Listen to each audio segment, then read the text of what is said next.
Now I'm going to do dramatic reading for you of a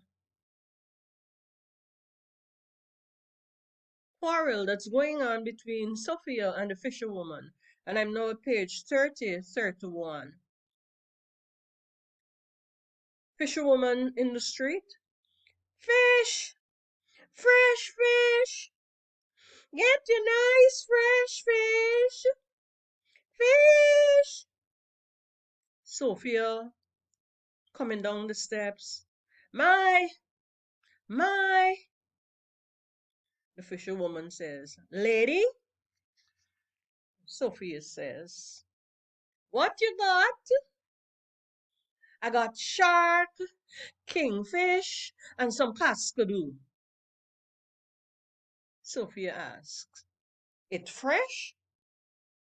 Fisherwoman says, Yes, lady, it's fresh fish. You sure it fresh? Yes. Then you could keep it.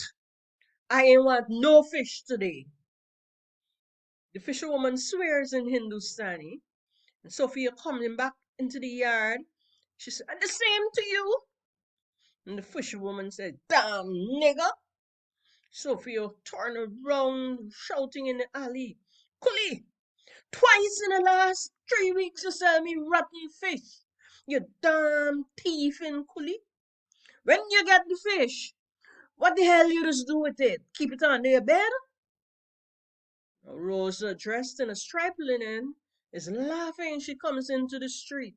And Sophia says, Damn thieving wretch. I did long have that fishy. The damn coolie. Rosa said, I really don't want to laugh. Are we going to stop here again?